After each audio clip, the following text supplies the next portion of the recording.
No free repairs! That's your last warning! The stark pronouncement cut through the air, echoing in Jake's ears, a chilling reminder of the very kindness that had just cost him his family's garage. A genuinely kind-hearted mechanic, Jake simply couldn't turn away, a struggling veteran in need. Yet he was utterly unaware of the true identity of the man he had just helped. In a mere hour, an event would unfold that was destined to utterly transform his life. Jake, a 35-year-old mechanic, had always been a familiar fixture at Wilson's auto shop, one of the most venerable garages in their quiet town. Unlike many mechanics who often pushed for costly, unnecessary fixes, Jake was widely renowned for his unwavering integrity and his sincere desire to help those facing hardship. He had learned the intricate workings of automobiles from his own father, a proud Vietnam veteran, an experience that instilled in him a profound empathy for anyone who had served. Wilson's was far more than just a garage. It was the very place where Jake had grown up. He spent every weekend of his childhood there, absorbing wisdom from old Mr. Wilson himself, who often imparted the profound truth. A mechanic fixes more than just cars. Sometimes we fix people's whole day. These words resonated deeply with Jake and ultimately became his guiding principle. The local community held an unwavering trust in Jake. They knew he would always be upfront about whether a repair could genuinely wait, and he was perpetually willing to arrange flexible payment plans during tough times. Military personnel, in particular, knew they could rely on him implicitly. A dedicated wall within the garage proudly displayed a collection of photographs, his father in uniform, other veterans he had assisted over the years, and even active-duty service members whose vehicles had broken down while passing through town. Before the recent corporate takeover, Wilson's auto shop had truly been a second home to Jake. After his mother passed when he was just 12, Jake found solace and purpose there, spending every afternoon at the garage while his father worked tirelessly at 2 jobs. Old Mr. Wilson not only taught him everything about cars, but, more importantly, instilled in him the art of caring for people. "Watch this," Mr. Wilson would often say, demonstrating how to diagnose engine problems simply by listening, emphasizing, "A good mechanic uses his ears more than his tools." Locals brought more than just their vehicles to Wilson's. They brought their stories, their burdens, and their very lives. Jake vividly recalled how Mr. Wilson would allow people to pay in installments when money was scarce, sometimes even accepting homemade meals or fresh produce from their gardens as payment.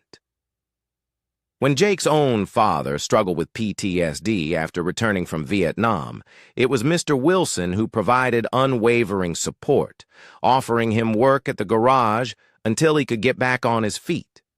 This profound legacy was precisely why Jake, all these years later, continued the military discount, often at his own personal expense. However, everything changed drastically when AutoFix Corporation acquired the garage last month. They didn't merely adjust the prices. They fundamentally stripped away the very soul of the establishment. The warm, old hand-painted Wilson's logo was ripped down, replaced by harsh, glaring LED signs. The beloved coffee pot, once a welcoming hub where customers gathered to chat, vanished, supplanted by a cold, impersonal vending machine. The new manager, Mr. Phillips, a silent, unblinking presence, perpetually monitored the security cameras from his office. 3 mechanics had already been summarily fired for daring to offer unofficial discounts. "This is a business, not a charity," he would sternly declare during their morning meetings, a mantra repeated daily. Despite the tightening grip of corporate rules, Jake began secretly keeping a notebook of unofficial repairs, discreetly helping people whenever he could, off the books. People like Mrs. Fletcher, whose husband was deployed overseas, or Jackson, who lived on a fixed income, and even the local pastor's wife, who was raising 4 kids alone while her husband served as a military chaplain. One crisp October morning, as Jake was opening up the garage, he heard it. An old Chevy, sputtering and wheezing, sounding as though it were on its very last legs. The sheer noise alone told him this would be no simple fix. A young man stepped out of the car, wearing an army jacket that had seen much better days. He looked utterly exhausted, as if he hadn't slept or eaten properly in a long, long time. His hands trembled slightly as he handed Jake the keys. "Can you tell how bad it is?" he asked quietly, his voice laced with desperation. Jake inspected the engine, and his heart sank. With the new corporate prices, this repair would be astronomical. "Head gaskets blown," he explained, the words feeling heavy on his tongue. "That's about, $2,500 now." The young man's face went pale, the last vestige of hope draining from it. "I've only got about $200 to my name," he confessed, his voice barely above a whisper. "I'm just trying to get home." Jake looked at him and saw that same lost, haunted look his own father used to have after returning from Vietnam. Without a moment's hesitation, he made a decision that felt instinctively right. "Give me an hour," he said, quickly glancing around for security cameras, a subtle act of defiance. "I'll see what I can do." Jake worked as fast as he possibly could, fueled by a quiet determination. He knew Mr. Phillips typically did his rounds at noon, and he wanted to be completely finished before then. The young veteran said,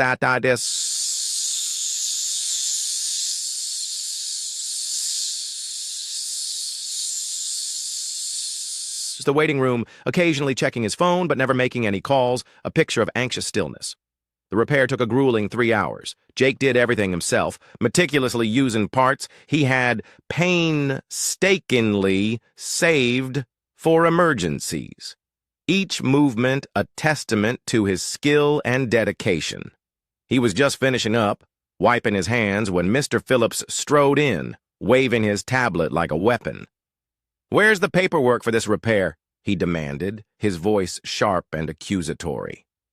"No charge on this one," Jake stated calmly, still wiping his hands clean. "He's a veteran trying to get home." Mr. Phillips's face flushed crimson with rage, his composure shattering. "No charge? We've talked about this. You're fired. Clear out your tools." Jake barely had time to process what had just happened. He had lost his job, the only livelihood he had ever known. All for doing what he believed was inherently right. Now he stood outside Wilson's auto shop, fired, his toolbox clutched in his hand, wondering what on earth he was going to do next. The young veteran, seeing Jake's plight, shook his head in disbelief. "Man, I'm so sorry. You didn't have to do that for me."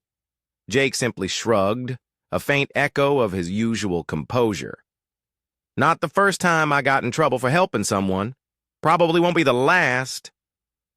The guy looked like he wanted to say something more, but instead, he just gripped Jake's hand tightly, a silent gesture of profound thanks. "I don't even know how to thank you. My name's Michael, by the way." Jake watched as Michael climbed into his car and pulled onto the highway, finally heading home. A sense of quiet satisfaction mixed with bitter reality. He sighed and turned back to the shop one last time. Wilson's, his second home, was gone. just like that.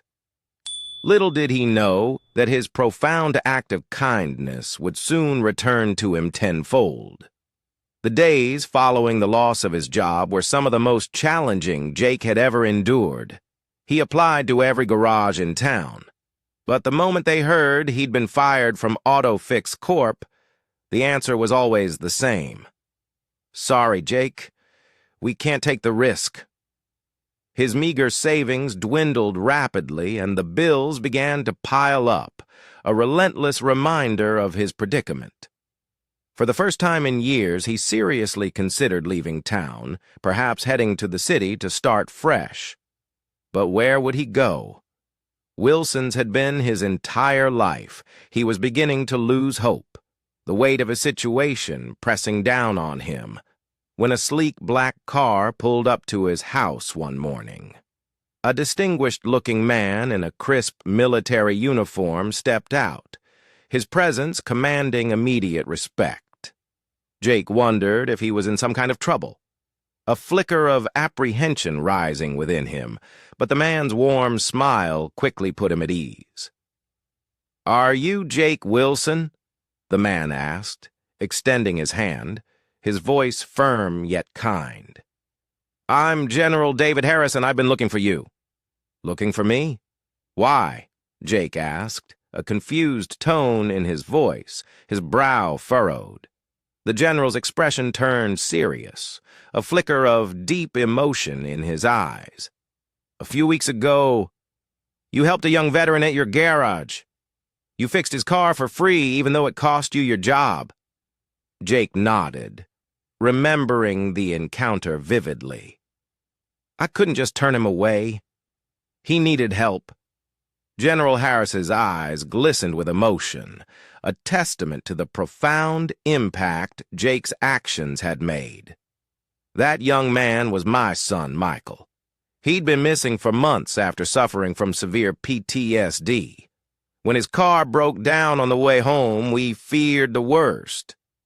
But then he met you." Jake couldn't believe what he was hearing, the pieces of the puzzle suddenly falling into place. He didn't say anything, just that he was trying to get home." General Harris nodded, a gentle smile gracing his lips. "Because of you, he made it. He's safe." Jake's jaw dropped as the profound realization dawned on him. The veteran he'd selflessly helped was the son of a high-ranking military official, and his simple act of kindness had played a pivotal role in reuniting a family. The general continued, his voice laced with heartfelt gratitude. "Your selflessness and compassion brought my son back to me.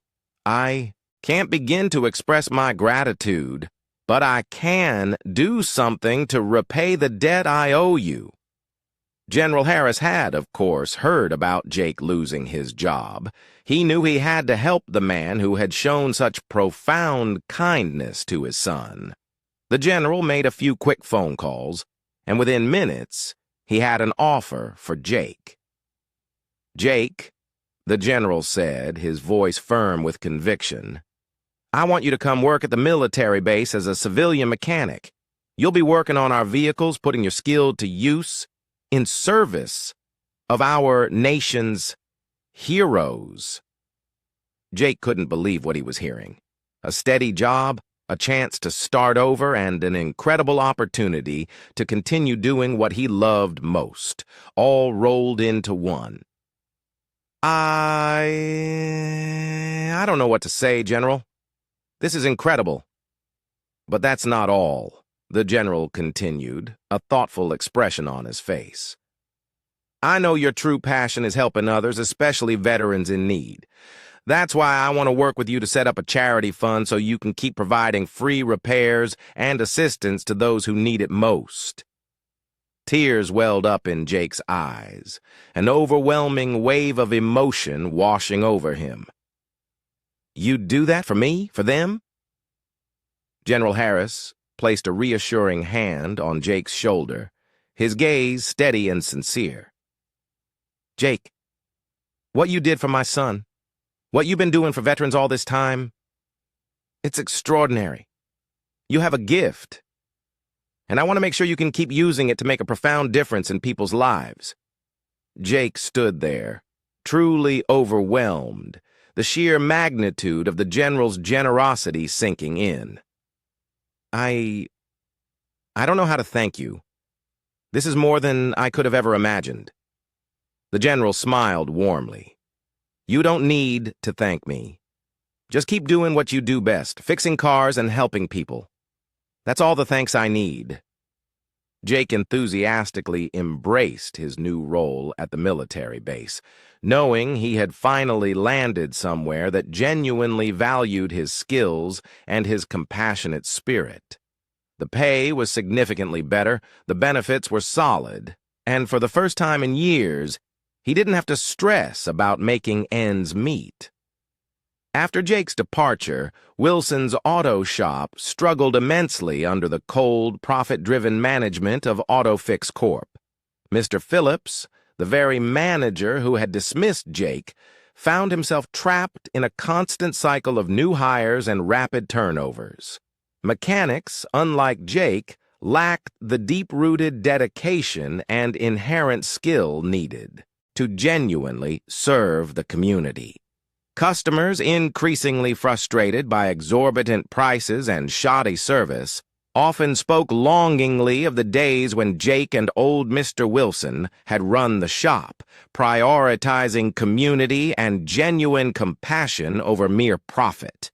As the shop's once stellar reputation plummeted, so too did its financial gains. AutoFix Corp eventually realized the grave error they had made in prioritizing cold profit margins above the invaluable human element. For Jake, however, the timeless lessons imparted by Mr. Wilson remained etched in his heart. People often believe that monumental events alone shift the course of the world, but in truth, it is the cumulative power of countless small acts that truly changes everything. A mechanic choosing to mend a car for free, a high-ranking general deciding to pick up the phone, these were seemingly insignificant decisions, yet each ignited a chain reaction of kindness and consequence that no one could have foreseen. This profound understanding resonated most deeply with Jake. You never truly know the far-reaching impact of doing the right thing. You simply do it, trusting that the rest will organically fall into place.